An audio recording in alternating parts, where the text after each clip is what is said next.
And our first speech is an icebreaker. The speaker tonight is Anu Vijaya. Her speech is entitled How I Made Superman Fly. With How I Made Superman Fly, please welcome Anu Vijaya.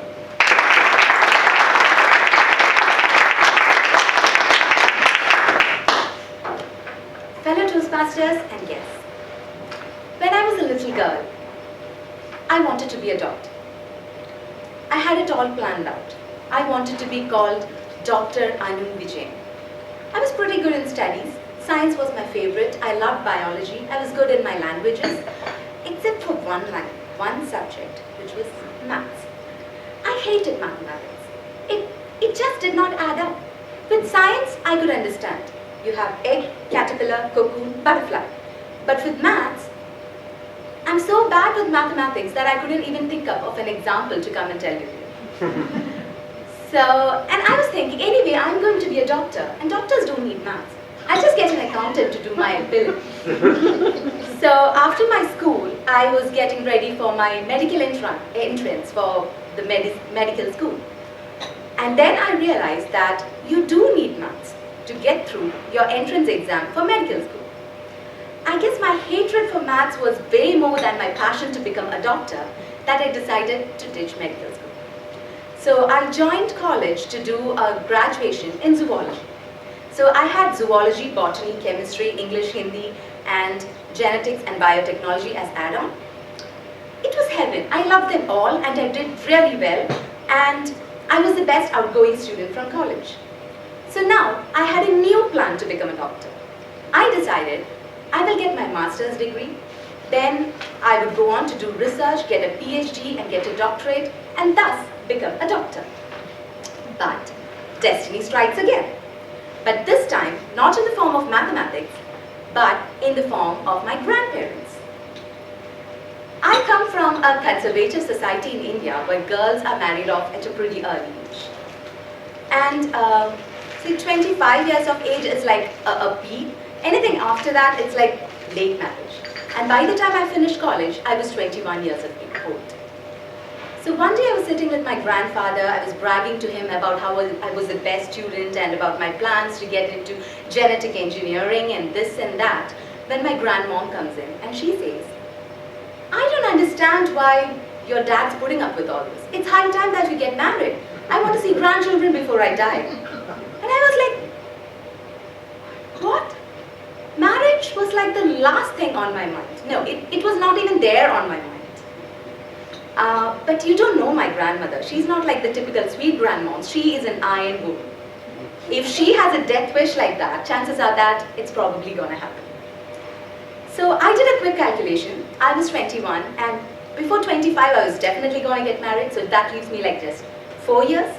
And for my current plan of master's, PhD and research and then a job, it was going to take at least 7 to 8 years. And chances are that before I get a job, I would probably get married and have kids and would probably stay home, which I did not fancy. So now I had to come with a new plan. A new plan where I could get a job before they could find a guy for me to get married. That's when David entered my life. No, he's not my love interest, but he is a brilliant marketing guy. He is so brilliant that he convinced me to join an advanced diploma in computer animation, ditching my master's degree seat at the university. There was also 3 other things which appealed to me. 1, the course was happening in Chennai, which is a city far away from my scheming grandparents. 2, there was a job opportunity at the end of the course. There was going to be campus recruitment. And 3, he said, it's just a breeze. There's computer animation every day and it's so easy. If you can turn on and off a computer, that's all what you need to know. I can do that. So I decided, okay, this is what I want to do. So I went and told my parents, I'm going to Chennai. I don't want to do my science anymore. I want to get into computer graphics. So I reach there. I'm in my first class. I sit there and almost all the guys there are a graduate in computer science. Some even have got an engineering degree. And that's when the brilliance of this marketing guy actually dawns on me. It is not just enough to turn on and off a computer. You need to learn a lot more than that before you can get into visual effects. Oh my God, panic. This was my decision. I went there, I ditched my university seat. Now I can't go back. If I go back, they'll probably get me married to some guy. That's when my best quality kicks in. The one thing that I really like about myself is that I'm a hardworking person. I work really hard, especially when I have my mind set onto something. And in this case, I knew there was a job at the end of this course and I wanted it.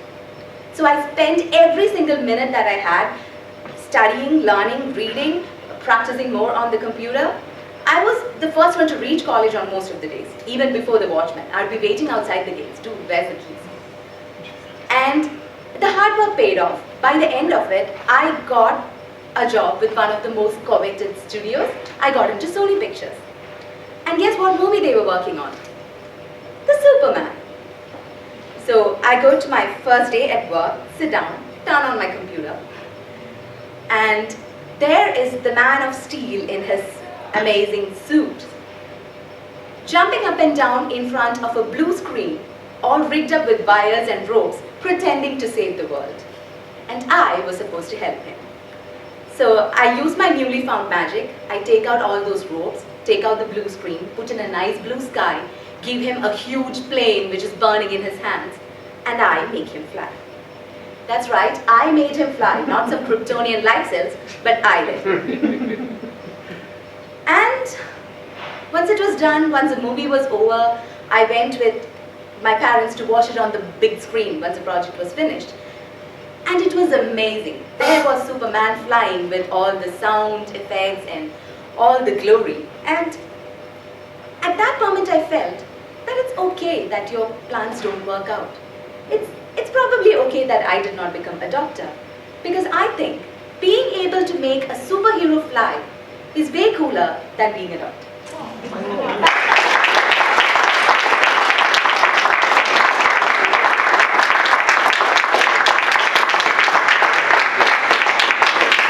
I've had many types of speeches, and I'd say that was one of the most entertaining icebreakers I've heard. Not to mention, very interesting and a real insight into another culture. So, excellent icebreaker. Thank you very much.